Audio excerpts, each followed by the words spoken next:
Hello everyone and welcome back to Destiny.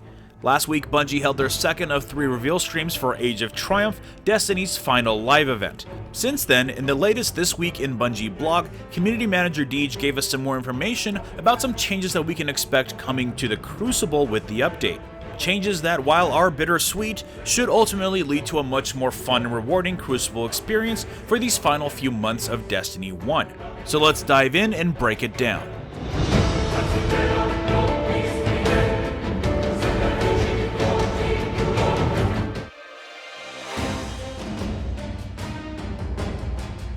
In the latest This Week at Bungie blog, Community Manager Deej started by outlining what we've learned in the second Twitch reveal stream. His summary was, Age of Triumph begins with a quest held by the speaker. The director will feature a new set of weekly featured activities.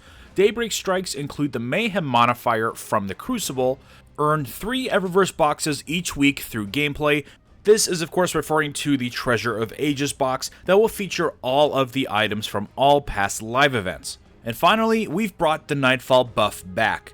And that last point, of course, is referring to the Radiant Light buff that was in Year 1. You could attain it by completing the Nightfall that week, and the buff would give you a bonus to experience and reputation gains until the following weekly reset. If you weren't around for Year 1 but played the week before Rise of Iron was released, you might have experienced this buff in another form.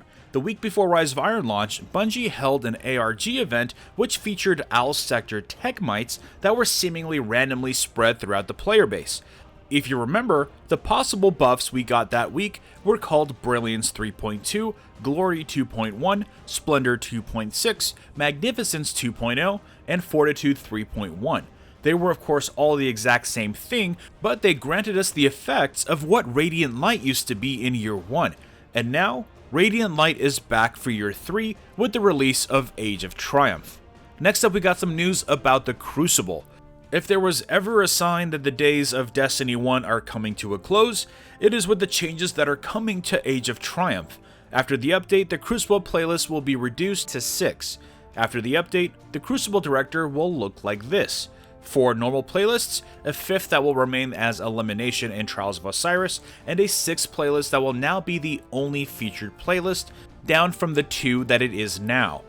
Now if you did the math, the Crucible definitely has more than 4 game modes, and that is because all of the new playlists will be rotating out from week to week. This is clearly in response to a perhaps reduced player base that might have some trouble finding matches in the Crucible.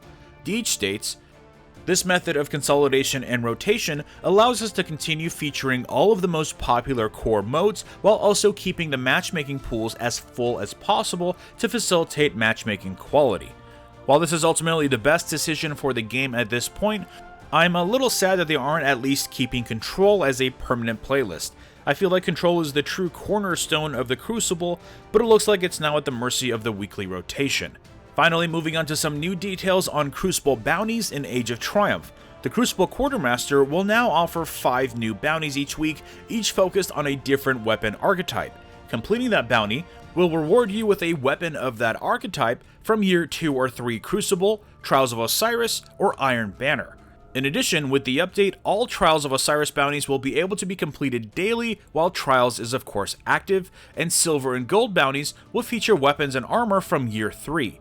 This is in line with the general goal of making the last update of Destiny be the most fun and rewarding the game has ever been. One of the final lines in the weekly update sums it up perfectly.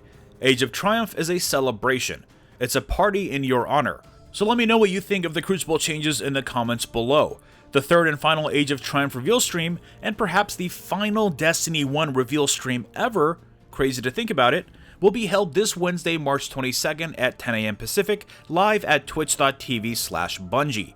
That is of course the update where we will be learning more about how Bungie plans to reincorporate elemental primaries from Year 1 raids. And here's hoping that they surprise us with an update to King's Fall and Wrath weapons with elements as well, so they don't become instantly obsolete. Anyways, drop a like if you enjoyed this video and subscribe for more Destiny content. And I will see you all next time. First up, we have the introduction of the Daybreak modifier.